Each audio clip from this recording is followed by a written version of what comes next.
The bus doors hissed open, and Desmond didn't move. He was staring at the man on the bench 3 feet away, the one with the torn grey hoodie, the cracked lips, the way his hands shook slightly even though the evening wasn't that cold. Desmond had seen 100 men like this outside Harlow, men the city had quietly erased. But something about this one stopped him in mid-step, 1 foot already on the bus stair. "You getting on?" the driver called out, impatient. Desmond looked at the stranger again. The man hadn't asked for anything, hadn't held out a cup, hadn't muttered the practiced lines Desmond had learned to walk past without hearing. He was just sitting there, staring at his own hands, like he didn't recognize them. "Go ahead," Desmond told the driver. "I'll catch the next one." The doors closed, the bus pulled away in a groan of exhaust, and for a moment it was just the two of them and the orange wash of a streetlight flickering on above the bench. Desmond sat down at the far end, leaving space, the way you did with strangers. He didn't say anything at first. He just opened the container balanced on his knees, rice, beans, a little seasoned chicken, split for 2 days because payday wasn't until Friday, and set it between them without a word.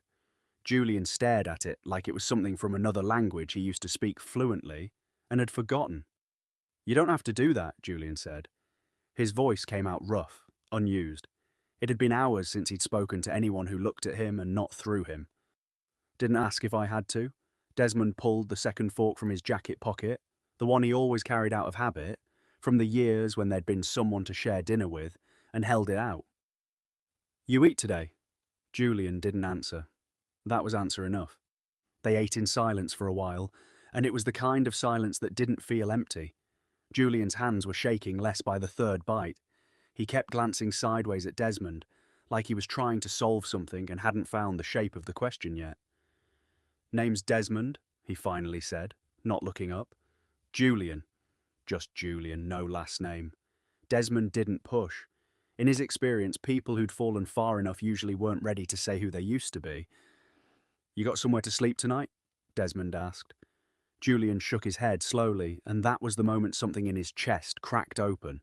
Not from the hunger, not from the cold, but from the sheer disorienting fact that a man with a split dinner and a bus he'd just missed on purpose was the first person in 6 hours to ask him a real question and wait for a real answer. "I've got a couch," Desmond said.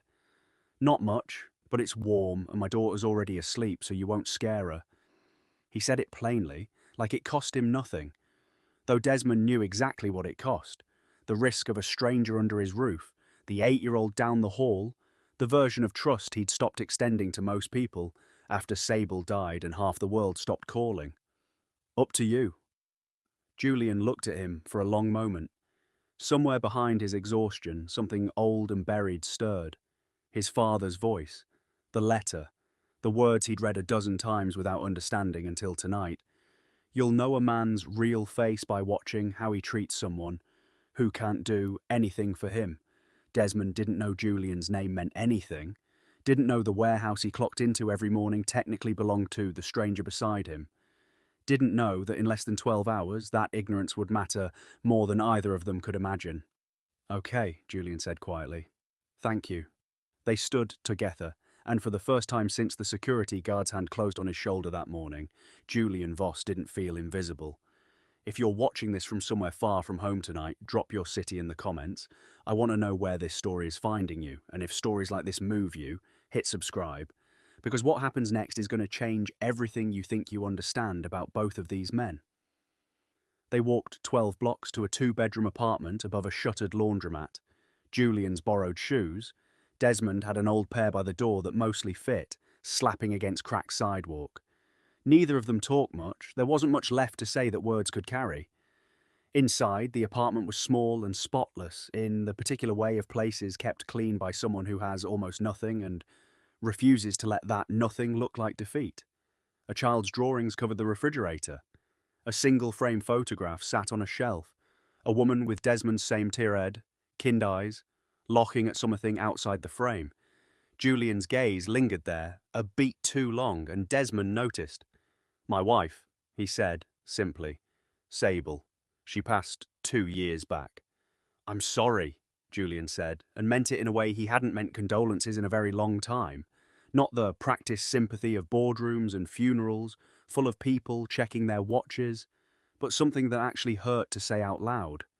Desmond just nodded, the way a man nods when a wound has scarred over but never fully closed.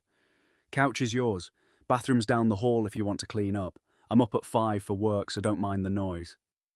What do you do? Julian asked, though something in his gut already dreaded the answer before it came.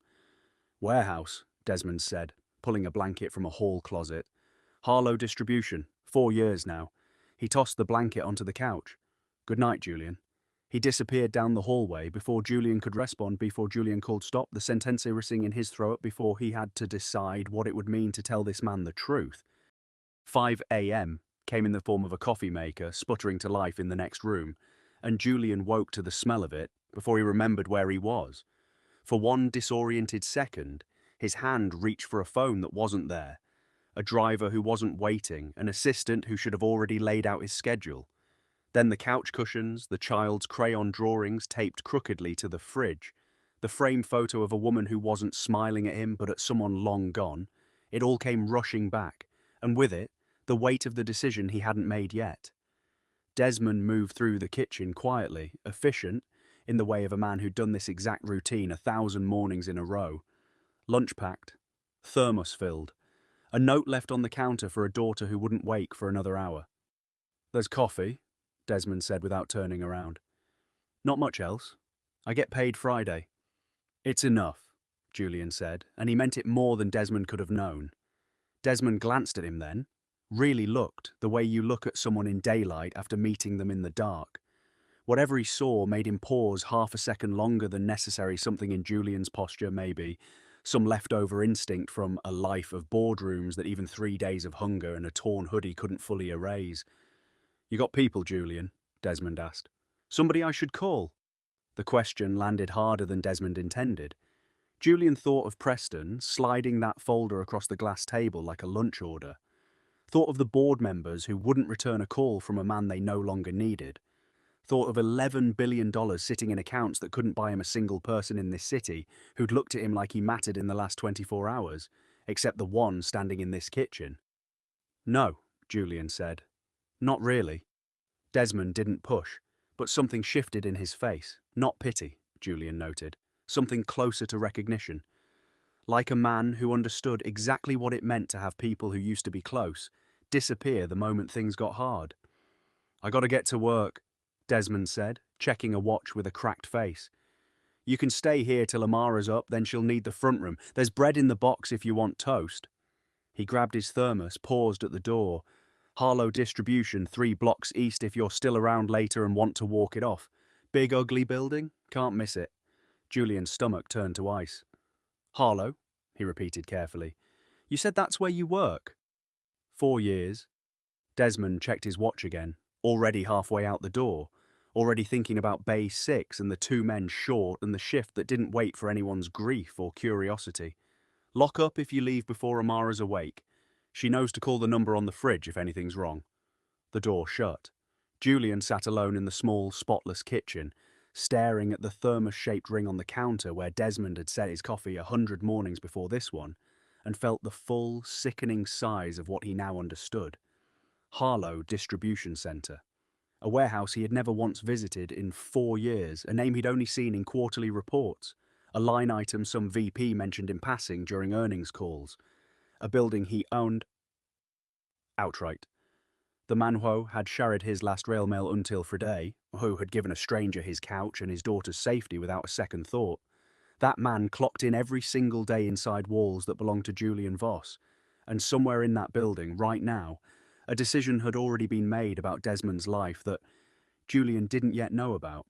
A supervisor position, a man named Tommy Delacroix, a door quietly closed on a father who needed it open. Julian didn't know any of that yet. He only knew one thing with total, gut-deep certainty, as he sat there in another man's kitchen wearing another man's shoes. He couldn't tell Desmond the truth. Not yet. Not until he understood what kind of company his name had built, in the 4 years he'd been too busy running it to ever walk its floors. He stood, pulled on the torn hoodie, and for the first time in his life, Julian Voss decided to go to work like everyone else. If this story has you leaning in already, let me know in the comments, and hit that like button. Because what Julian's about to see inside that warehouse is going to break your heart before it does anything else.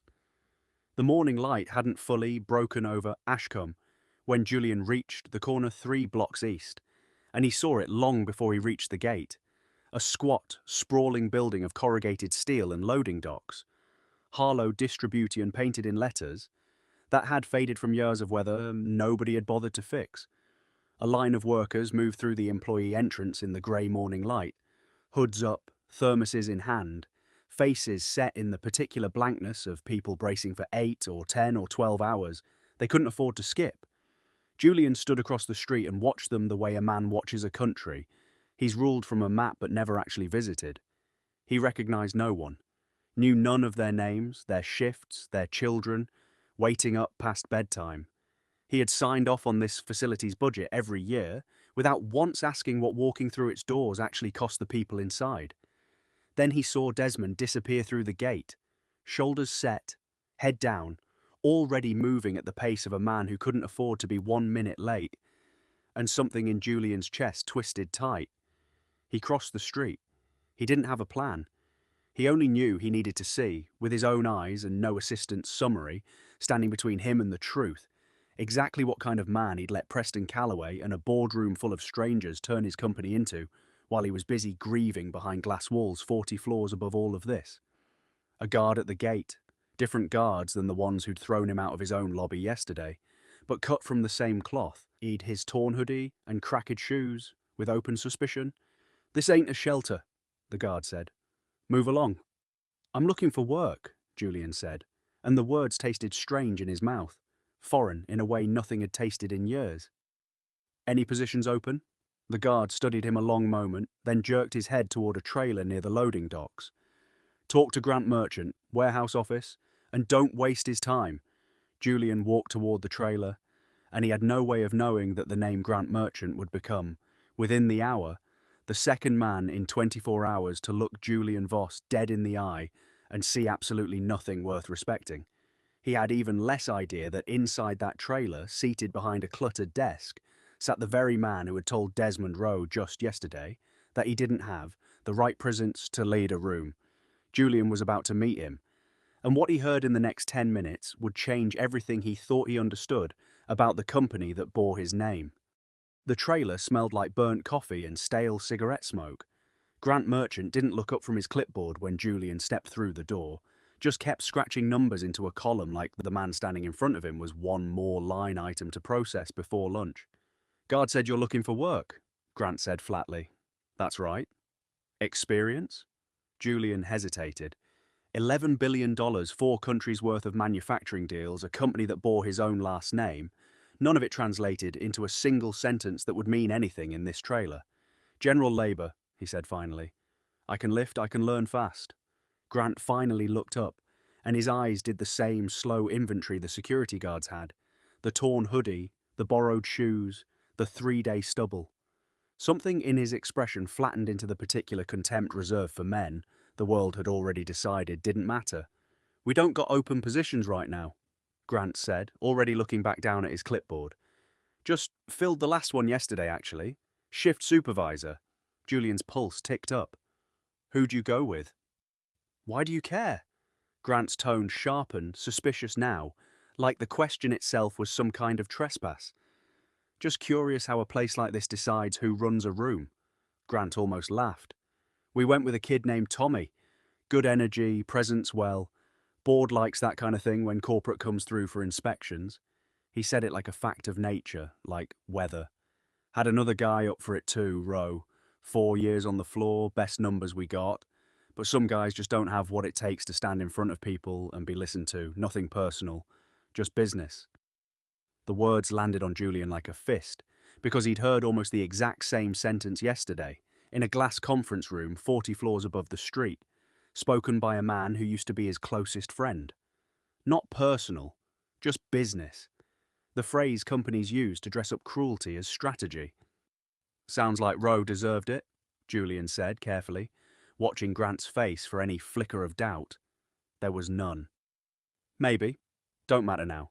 Board wants efficiency and good faces up front, not sob stories about dead wives and kids at home." Grant tossed the clipboard onto the desk. Anyway, no positions, try back next month. Julian stood there a moment longer than he should have, something cold and furious rising in his chest. Not at Grant alone, but at the machine that had built men like Grant, promoted men like Grant, protected men like Grant while quietly discarding men like Desmond Rowe. A machine that ran on Julian's own signature, funded by Julian's own negligence, 4 years of budget approvals signed without once asking who was actually standing on the floor beneath the numbers. Thanks for your time, Julian said, and walked out before his voice could betray him. Outside, the morning pallets. Julian walked the perimeter of the loading dock, planning, stacking, repeating, hour after hour, for wages that didn't stretch to Friday. Then he saw him. Desmond, 3 bays down, moving pallets with the same steady focus Julian imagined he brought to everything. A man who showed up, who did the work, who never once complained even as the company quietly told him, over and over, exactly how much he was worth to it. A younger man appeared beside Desmond on the floor, mid-20s, clean-shaven, clipboard in hand, the unmistakable posture of someone freshly handed authority he hadn't yet learned how to carry. Tommy Delacroix.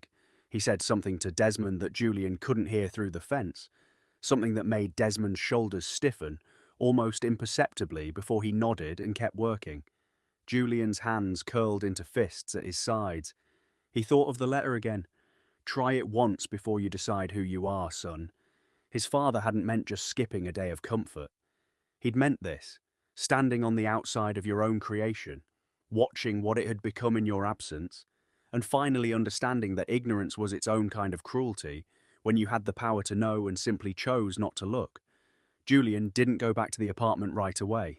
He walked the 3 blocks to a payphone outside a corner store, one of the last in the city, and stood there for a long moment, staring at the receiver, running through the only phone number he'd ever bothered to memorize, because it was his own private line, the one that bypassed every assistant and gatekeeper in the building. He picked it up, dialed.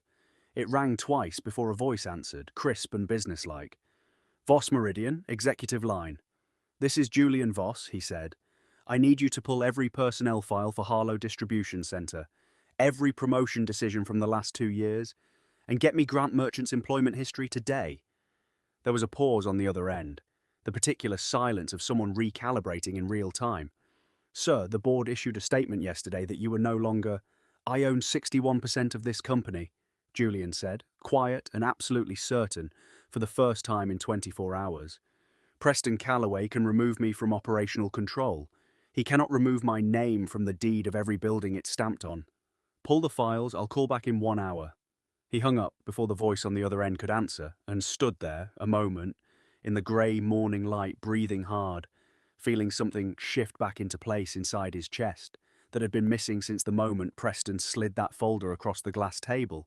He wasn't finished being invisible yet, not until he understood the whole truth of what his negligence had built. But when the hour was up and the files came back, Julian Voss was going to learn something about Grant Merchant and about the board's real reasons for pushing him out. That would turn everything he thought he knew about yesterday's coup completely upside down. Julian spent the hour walking because sitting still felt impossible. He passed a diner window where a waitress refilled coffee for a table of regulars who all knew her name. He passed a church with its doors propped open for morning prayer, an old man sweeping the steps like he'd done it every day for 40 years and would do it for 40 more. He passed a mural of the city's skyline, Voss Tower rendered in gold paint at its centre, and stood there a long moment staring at his own name looming over a street where nobody recognised his face. When the hour was up, he found another payphone and dialed. Voss Meridian, executive line. It's Julian, tell me what you found. There was a shuffle of paper on the other end, then the voice, steadier now, like whoever it belonged to had decided somewhere in the last 60 minutes that following Julian's orders was safer than following the board's silence. Grant Merchant has 3 formal complaints on file, 2 for discriminatory hiring practices, 1 from an employee alleging he was passed over for promotion despite superior performance metrics, a Desmond Rowe, 4 years tenure, top efficiency rating in the facility for the last 18 months running. Julian's grip tightened on the receiver. Go on. All 3 complaints were filed with HR and forwarded to regional management. None were investigated. The promotion in question, Tommy Delacroix, Went through 8 months into his employment. Delacroix's uncle is on the Voss Meridian board, sir. Roland Delacroix. The name hit Julian like a second fist in one morning. Roland Delacroix, one of the 7 board members who'd voted, 24 hours ago, to strip Julian of operational control. One of the men who'd sat in that glass room and called his grief a liability. There's more, the voice continued, quieter now, like it understood the weight of what came next. Preston Calloway approved a directive 11 months ago, instructing regional managers across all distribution centres to prioritise what the memo calls client-facing presentability in supervisory promotions. The memo doesn't use the word discrimination, but cross-referenced against complaint filings, sir, every single facility that implemented it saw a drop in promotions for employees over 40, employees with documented family circumstances, and non-white employees specifically flagged in 3 separate complaints as passed over in favour of, quote, better fit for corporate visibility. Julian closed his eyes. Somewhere behind them he saw Grant Merchant's flat, indifferent face. Board wants efficiency and good faces up front, not sob stories about dead wives and kids at home, not a rogue manager's cruelty. A policy. Written down, approved, distributed, under a company that still had Julian's father's name buried somewhere in its founding documents, a company built out of a single hardware store by a man who used to disappear once a year, just to remember what it felt like to be treated like nobody. Sir, the voice said carefully, there's one more thing. The board's vote to remove you from operational control, it wasn't only about your father's death or the numbers. Preston Calloway has been quietly courting a buyer for 8 months, an acquisition offer for Voss Meridian's distribution division. Full sale. He needed operational control to push it through without your signature standing in the way. Julian stood absolutely still in the grey morning light, the receiver pressed hard against his ear, and understood, with a clarity that felt almost physical, that yesterday's humiliation in the marble lobby hadn't been an accident of grief and bad timing. It had been the final move in a plan that started long before his father's funeral. Preston hadn't removed him because he was distracted. Preston had removed him because Julian, distracted or not, was still the one man standing between Preston and a sale that would strip 4,000 employees, Desmond Rowe among them, of whatever fragile stability they had left. Sir, are you still there? I'm here, and his voice had changed. The exhaustion still in it, but something else underneath now, something sharpened by 24 hours of being nobody. Draft an emergency shareholder notice. I want every board member's voting history on record and cross-referenced with Delacroix's acquisition talks by end of day, and find out everything you can about a man named Desmond Rowe. Discreetly. I don't want his name flagged, and I don't want him to know. Understood, sir. What should I tell the board if they ask where you are? Julian looked down the street toward the small apartment above the shuttered laundromat, toward the framed photo of a woman who used to laugh at things outside the frame, toward the couch where he'd slept better than he had in 8 months. Tell them, Julian said slowly, that I'm finally paying attention. He hung up the phone and stood there a long moment, hands trembling, not from hunger this time, but from something closer to grief, and something else beneath the grief that felt dangerously close to purpose. He had a choice to make now.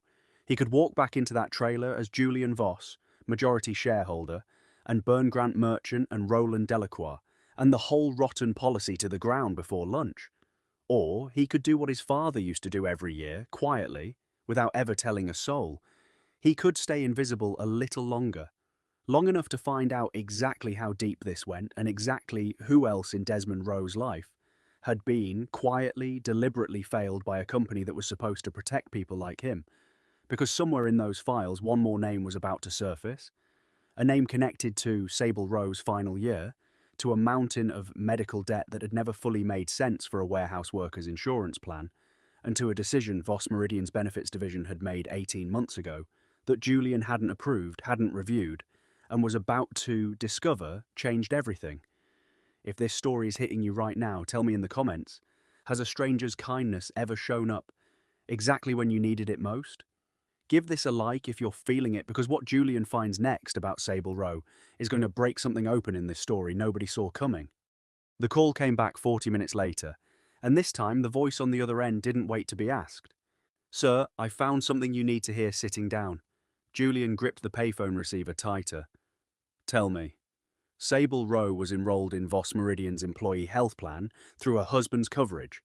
Standard policy, standard premiums, except 18 months before her diagnosis, the benefits division quietly reclassified the distribution center tier. Full-time warehouse staff got moved to a reduced coverage plan. The stated reason was cost efficiency. It was buried in an amendment nobody flagged for board review because it fell under a threshold that didn't require your signature. Whose threshold? Julian asked, though some cold part of him already knew. Preston Calloway raised the sign-off ceiling himself 2 years ago, said it was to streamline operations while you were dealing with your father's health decline. Sir, the reduced plan is the reason Desmond Rowe's out-of-pocket costs during his wife's treatment were nearly triple what they should have been under the original policy. I cross-referenced the claims data. It's all there. Julian stood in the grey morning light with his eyes closed, and for the first time since he'd stepped off that escalator into humiliation, he understood the true shape of what he'd let happen. Not one cruel decision, a slow accumulation of them, each one small enough to slip past him. Each one made by men who knew exactly how far they could go, while Julian was too buried in grief to look up. His father's company, built out of a hardware store, out of 24 hours a year spent remembering what it felt like to be nobody, and Julian had let it become a machine that quietly bled a grieving widower's savings dry while his own board plotted a sale behind his back. Get everything documented, Julian said. Every number, every signature, every date. I want it airtight by tomorrow morning. And what do we do about it, sir? Julian looked down the street one more time, toward the apartment, toward the life he'd stumbled into by accident, and couldn't now imagine walking away from without setting something right first. Nothing yet, he said. Not until I understand everything. Call me at this number again in 6 hours. He hung up and started walking, and for 3 blocks he didn't feel the cold at all. Amara was home from school by the time Julian let himself back into the apartment, and she was sitting cross-legged on the living room floor with a colouring book, humming something tuneless and sweet under her breath. She looked up when he came in, and Julian braced for fear, for suspicion, for the same wariness every other stranger on the street had shown him. Instead, she just studied him with the frank, unfiltered curiosity of an 8-year-old. "You're the man from the couch," she said. "That's right. Daddy said you were having a hard week." She went back to her colouring, unbothered, like this was the most normal thing in the world. A stranger sleeping in their living room. A father who'd give up his last real meal to a man with nowhere to go. Everybody has hard weeks sometimes. Mine was when Mommy went to heaven. Julian sat down slowly on the edge of the couch, something tightening hard in his throat. That sounds like a really hard week. It was a hard year, Amara corrected, matter of fact in the way that only children manage grief, plainly, without flinching. But Daddy says we're okay now. He says as long as we've got each other, we're not really poor, even when we're poor. She held up a drawing, a warehouse, crayon orange forklifts, a stick figure with a hard hat labelled Daddy in careful wobbling letters. This is where he works. He's the best one there. He just doesn't get to be the boss because the boss picked somebody else. She said it without bitterness, just reporting a fact of her small world, and it landed on Julian harder than anything Grant Merchant or the payphone call had told him all day. "Does that make you sad?" Julian asked quietly. "That he didn't get picked?" Amara considered this with real seriousness. Crayon paused mid-stroke. "A little. But Daddy says the people who really see you always find you eventually. He says Mommy saw him first before anybody else did back when he was nobody important. So maybe somebody will see him too." She shrugged, 8 years old and somehow wiser than half the boardroom Julian had walked out of yesterday. "You saw him. He said you were nice on the couch." Julian couldn't speak for a moment. He thought of the letter in his father's handwriting, folded now soft with rereading, tucked in the pocket of a borrowed hoodie. "Try it once before you decide who you are, son." He thought of $11 billion sitting untouched in accounts that had never once bought him a conversation as honest as the one he was having right now, with a child colouring a warehouse on the living room floor. The front door opened before he could answer her, and Desmond stepped in, sweat-streaked, exhausted, a bruise blooming faintly on his forearm from a pallet that had shifted wrong on base 6. He He stopped short at the sight of Julian still there, something unreadable crossing his face. "You're still here," Desmond said. Not unkind, just surprised. "Already know how that evaluation's gonna go for guys like me." Julian felt something cold drop through his chest, because he understood, with sudden and total clarity, exactly what that memo meant. The same acquisition Preston Calloway had been quietly courting for 8 months, the same sale that would strip 4,000 employees of whatever stability they had left, now moving forward with a staffing efficiency review that would almost certainly cut men like Desmond Rowe first. Highest tenure, highest salary bracket for his role, a documented complaint on file that made him inconvenient to keep around. Desmond had no idea he was standing 3 feet away from the one man who could still stop it, and Julian had no idea until this exact moment how much he needed to. "Desmond," Julian said slowly, choosing every word like it might be the last honest thing he ever said to this man. "There's something I need to tell you about who I am." Desmond went still. Amara looked up from her drawing, sensing the shift in the room the way children always do. "Yeah?" Desmond said carefully. "What's that?"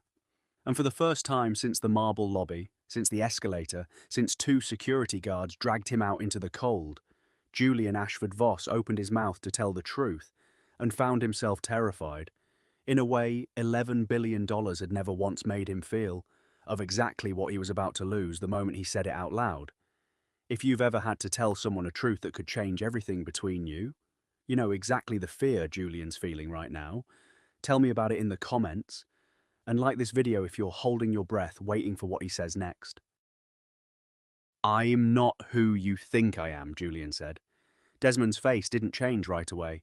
He just stood there in the small kitchen doorway, sweat still cooling on his neck, waiting the way a man waits when he's spent a lifetime, learning that most confessions from strangers end up costing him something. "Okay," Desmond said slowly. "Who are you then?" Julian reached into the pocket of the borrowed hoodie and pulled out the one thing he'd carried with him this entire day besides his father's letter, his driver's license, plastic edges worn soft from being handled 1,000 times in the dark of the couch last night, turning it over and over while he decided whether he had the courage for this moment. He held it out. Desmond took it, and Julian watched his face change in real time. Confusion first, then a squint of disbelief, then something that dropped through his features like the floor giving way beneath him. "Julian Voss," Desmond read aloud, barely a whisper. He looked up. "Voss, like—" He stopped. His eyes went to the window, toward the direction of the warehouse 3 blocks east, toward every sign on every wall of that building, stamped with a name he'd clocked in under 4 for straight years without Eva once connecting it to a face. Like Voss Meridian. "Yes," Julian said quietly. Amara had gone very still on the floor, crayon forgotten, watching her father's face with the instinctive alarm of a child who doesn't yet understand the words but understands exactly what fear looks like on the person who protects her. Desmond set the license down on the counter like it had suddenly gotten heavy. "You own Harlow." It wasn't a question. "You own the building I work in. You've owned it this whole time." He let out a short, disbelieving breath, and Julian watched something harden behind his eyes. Not rage yet, but the cold, careful suspicion of a man who just realized he might have let a predator sleep on his couch. "Did you know? Last night. Did you know who I was, where I worked, any of it when I gave you my dinner?" "No," Julian said immediately, urgently. "I swear to you, Desmond, I had no idea. Not until you said the name Harlow this morning. I've never once set foot in that warehouse before today." 4 years, Desmond said, and his voice had gone very quiet, very controlled. The voice of a man holding something enormous perfectly still, so it doesn't break loose all at once. 4 years I've clocked in under your name. My wife's insurance got cut when some memo came down 18 months before she got sick. Did you know that? Grant told me yesterday I don't have the right presence to run a room I've bled for longer than the kid who got the job has even worked there. Did you know any of that, Mr. Voss? The name landed like a slap, stripped suddenly of the warmth it had carried on the bench last night. "I know now," Julian said. "I found out this morning. Desmond, I swear on my father's grave, I didn't know what my company had become. I've been drowning for 8 months since he died, and I let people I trusted run things while I wasn't looking. and they built something ugly with my name on it while I wasn't paying attention. That's not an excuse. It's the truth. It's a hell of a coincidence, Desmond said, that the billionaire who owns my warehouse ends up sleeping on my couch the exact same day. It's not a coincidence, Julian said. My father used to disappear every year. One day, no name, no money, just to remember what it felt like to be a person and not a company. He never told anyone why. I found out in his will. I did it yesterday for the first time in my life because everything I trusted fell apart in one afternoon, and I had nowhere else to go and nothing left to lose. I ended up on that bench because that's where I ended up. You didn't know who I was. I didn't know who you were. That's the whole truth of it. Desmond was quiet for a long moment, arms crossed, jaw working, like he was chewing on something that wouldn't go down easy. Amara had crept closer to his leg without either man noticing, small hand fisted in the fabric of his work pants. So what happens now? Desmond asked finally. You go back to your tower, write me a check, feel better about yourself, that how this works? No, Julian said, and something in his voice made Desmond actually look at him again. That's not how this works, because there's something else you need to know, and it's worse than everything I've already told you. Desmond's arms uncrossed slowly. What? The board that voted to strip my operational control yesterday, the same day I ended up on your bench, they're not doing it because I've been grieving too long.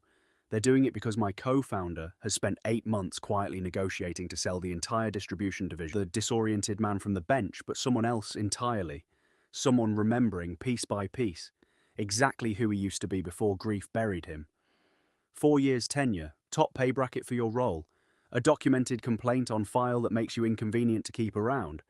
Desmond, you'd be one of the first people cut. The colour drained slowly from Desmond's face. He looked down at Amara, at her small hand fisted in his pants, at the drawing of a warehouse still lying half-finished on the floor, with Daddy written in careful, wobbling crayon letters. And Julian watched 24 hours of exhaustion and grief and quiet dignity crack open into something raw and afraid. When? Desmond said, voice barely holding. When is this sale supposed to close?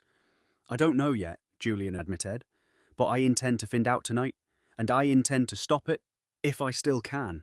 Desmond stared at him for a long, unreadable moment, torn between 4 years of accumulated resentment toward a name on a building and the man standing in his kitchen, who had, less than 24 hours ago, eaten a stranger's last real meal with tears he'd tried hard to hide. Why should I believe a single word you're saying? Desmond said quietly, instead of thinking this is just one more rich man's story where he shows up, feels good about himself for a day, and disappears back into a life I'll never get close to again. Julian didn't have an easy answer. He only had the truth. Because I have nothing left to prove it to you with except showing up, he said. So that's what I'm going to do.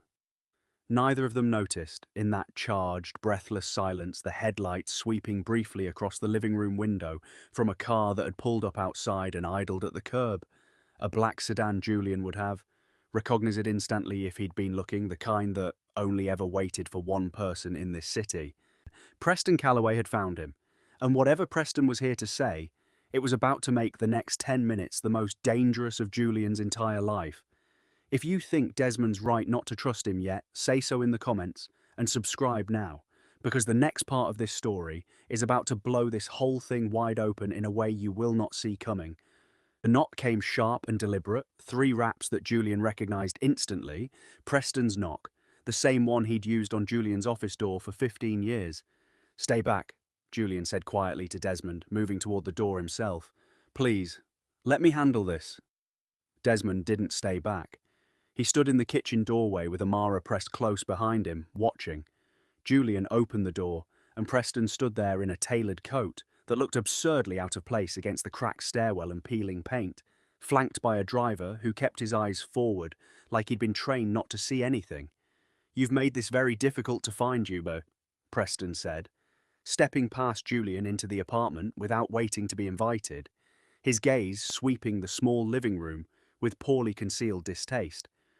Tracking your assistant's calls took all morning. You do understand what you've done, don't you? Contacting employees, requesting files, the board is going to interpret this as exactly the kind of erratic behavior that justified removing you in the first place. The board removed me, Julian said, because you needed my signature out of the way to sell Harlow and every other distribution centre out from under 4,000 people who've spent years building this company while you were busy deciding what it's worth to strip and sell. Something flickered across Preston's face, Julian noted. Preston wasn't surprised, Julian knew. He was only surprised how quickly. It's not stripping, Preston said, recovering smoothly, the same tone he used to close every deal Julian had ever watched him make. It's efficiency, streamlining. You've always been sentimental about the wrong things, Julian. Your father built this company on a hardware store and a dream, sure. But dreams don't scale. Numbers do. Tell that to him, Julian said, nodding toward Desmond, still standing in the doorway with his daughter's hand fisted in his own. 4 years of top performance, a wife who died because a benefits amendment you pushed through, under a signature threshold you raised yourself, cut his coverage 18 months before her diagnosis. Tell him it's just efficiency.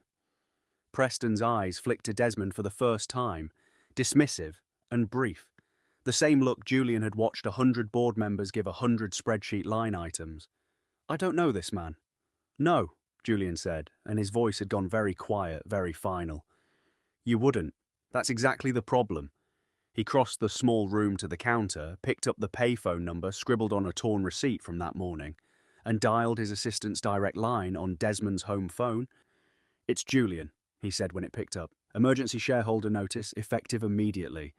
I'm invoking my majority position to halt any pending sale of Voss Meridian's distribution division, pending a full independent audit of hiring practices, benefits amendments, and promotion records across every facility. Starting with Harlow. I want it filed with the SEC by end of business today, and I want copies sent to every board member's personal email within the hour. Preston's composure cracked for the first time since he'd walked through the door. Julian, you can't. I own 61% of this company, Julian said, turning to face him fully now, every trace of the disoriented man from the bench gone from his voice. You removed me from operational control. You never removed my ownership. And Preston, the moment the audit goes public, every complaint Grant Merchant buried, every memo you signed to raise your own approval ceiling while I was burying my father, it's all going to be sitting in front of federal regulators by Monday morning. You have a choice right now. You can resign quietly tonight, or you can watch this unfold in the game attached to every single decision. The room went very still. Even Amara, small and silent by her father's side, seemed to understand that something enormous was happening, even if she couldn't name it. Preston stared at Julian for a long moment, the friend who'd stood beside him at his father's funeral, the man who'd once shared everything with him, now reduced to calculating in real time exactly how much he stood to lose. You're making a mistake, Preston said finally, but the fight had already gone out of his voice. Maybe, Julian said, but it's mine to make. Get out of this apartment, Preston. You don't belong here. Preston left without another word, the black sedan pulling away into the evening exactly the way it had arrived, quiet, expensive, and utterly without warmth. Julian stood in the small living room afterward, breathing hard, expression that had shifted somewhere in the last 10 minutes from suspicion into something far more complicated. You really own 61% of that company, Desmond said slowly. I do. And you just used it to stop a sale that would have cut me first. I did. Julian looked at him steadily. It's not enough, Desmond, I know that. A phone call doesn't undo 4 years, and it doesn't bring Sable back, and it doesn't erase every day you clocked in under a name that failed you without ever knowing your face. But it's a start, and I intend to keep going, starting with an independent review of every promotion decision at Harlow, starting with your name.